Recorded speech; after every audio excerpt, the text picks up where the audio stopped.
વડોદરા શહેરમાં જૂની city bus સેવામાંથી નવી ઇલેક્ટ્રિક બસ સેવા તરફ મ્યુનિસિપલ કોર્પોરેશન આગળ વધી રહ્યું છે, પરંતુ આયોજનના અભાવે એક પછી એક સમસ્યા ઊભી થઈ રહી છે। એક તરફ શહેરમાં 50 ઇલેક્ટ્રિકલ બસો દોડાવવામાં આવી રહી છે, તો બીજી તરફ પૂરતી ચાર્જિંગ સુવિધા ઉપલબ્ધ નથી। એ ઉપરાંત ઈ બસના રૂટ અને ટાઈમ ટેબલને લઈને પણ મુસાફરોમાં નારાજગી જોવા મળી છે। પશ્ચિમ વિસ્તારમાં Sun Pharma road, Tandalja, Vasna અને ભાયલી વિસ્તારમાં બસ સેવા બંધ હતા। આજે સ્થાનિક રહીશો અને વિદ્યાર્થીઓમાં ભારે રોષ જોવા મળ્યો। આ વિસ્તારમાં વિદ્યાર્થીઓ, નોકરિયાત વર્ગ તેમજ અન્ય રહીશો માટે અગાઉ બસ સેવા ઉપયોગી બની હતી। જોકે ઇલેક્ટ્રિકલ બસ શરૂ થતાં જ બાદમાં આ રૂટ બંધ કરવામાં આવ્યો હોવાનું ફરિયાદો ઉઠી છે। બસ રૂટ બંધ થવાથી વિદ્યાર્થીઓ અને અન્ય મુસાફરોને પડતી મુશ્કેલીને લઈને તાંદલજા સ્ટુડન્ટ કાઉન્સિલના સભ્યો આજે મ્યુનિસિપલ કોર્પોરેશનની વડી કચેરી ખંડેરાવ માર્કેટ ખાતે પહોંચ્યા। ઇલેક્ટ્રિક બસનું સંચાલન કરતા અધિકારી સમક્ષ રજૂઆત કરી। આ વિસ્તારમાં ફરી બસ સેવા શરૂ કરવાની માંગ કરવામાં આવી હતી। સ્થાનિકોના જણાવ્યા મુજબ Sun Pharma road, Tandalja, Vasna, ભાયલી વિસ્તારના વિદ્યાર્થીઓ, નોકરિયાત વર્ગ માટે જાહેર પરિવહનની સુવિધા મહત્વની છે। રૂટ બંધ થવાથી મુસાફરોને અન્ય વાહન વ્યવસ્થા પર આધાર રાખવાની ફરજ પડી છે। શહેરમાં ઈ બસ સેવા શરૂ કર્યા બાદ ચાર્જિંગ સ્ટેશનની અછતનો મુદ્દો પણ સતત ચર્ચામાં છે। 50 ઇલેક્ટ્રિકલ બસો સામે પૂરતું ચાર્જિંગ સુવિધા ઊભી થઈ નથી। લાંબો સમય પસાર થયા છતાંય ચાર્જિંગ ઇન્ફ્રાસ્ટ્રક્ચરનું યોગ્ય આયોજન ન થતાં બસોના સંચાલન સામે સવાલ ખડા થયા છે। અમારી બસ સેવા ચાલુ કરવા માટે ઓફિસ પર આવ્યા હતા, જેમણે અમે રજૂઆત કરી કે જ્યારે અમારી 26B વિટકોસ બસ ચાલતી હતી તે શરૂ કરવા અથવા PM ઈ બસ સેવા ચાલતી હતી એ બસ સેવા શરૂ કરાવવા માટે વિનંતી કરવા માટે આવ્યા હતા, જેનાથી અમને બસ સેવા માટે ખૂબ જ મુશ્કેલી પડતી હતી।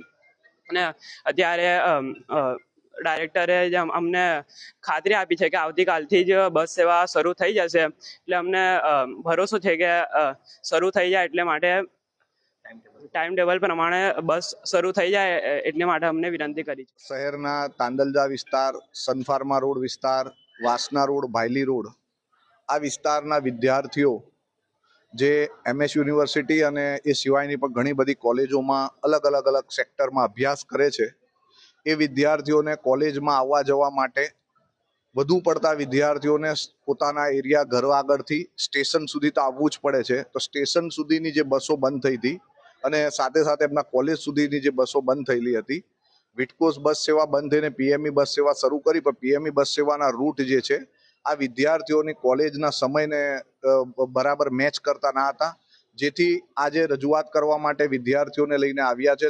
આ વિદ્યાર્થીઓની માંગ છે કે એમના કોલેજના સમય અનુસારના બસ સેવાનો ટાઈમ ટેબલ શરૂ કરવામાં આવે, જેથી કરીને વિદ્યાર્થીઓને અભ્યાસ અર્થે જતી વખતે કોઈ પણ પ્રકારની પ્રોબ્લેમ ના થાય।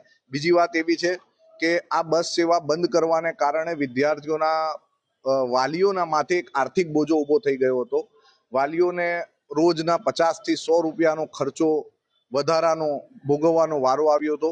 આ બસ સેવા શરૂ કરવાથી વાલીઓને ઉપરનો બોજો પણ ઓછો થશે, આર્થિક બોજો પણ ઓછો થશે અને વિદ્યાર્થીઓને પણ અભ્યાસ અર્થે જવામાં સરળતા રહેશે।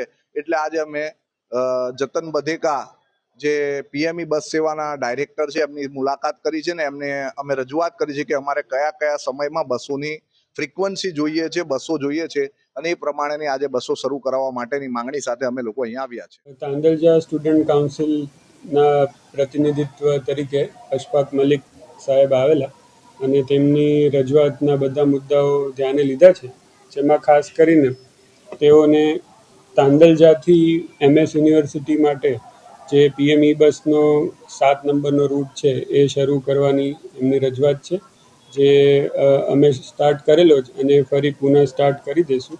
અને જે રિટર્ન માટે એમની જે રજૂઆત છે એ 26B નંબરનો સિટી બસનો જે રૂટ હતો એ શરૂ કરવાનું કહી રહ્યા છે।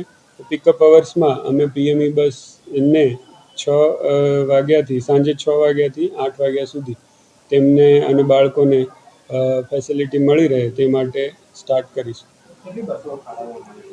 અત્યારે તો ટોટલ 8 બસો આ રૂટ ઉપર છે, કાર્યરત છે, જેમાં આ આખો પાર્ટ કવર થાય છે, જે સ્ટેશનથી તાંદલજાથી ભાયલી સુધી પણ જાય છે, સન ફાર્માથી ભાયલી પણ જે એમનું પર્ટિક્યુલર તાંદલજાથી સ્ટેશન પર અત્યારે કોઈ બસ નથી, પણ આપણે આ રૂટની અંદર આવતી બસોને તેમાં સમાવી લઈશું ને એમના જે સમય દરમિયાન બાળકોને હેરાનગતિ ન થાય ને એ સમયસર કોલેજ પહોંચી જાય એવી વ્યવસ્થા કરીશું.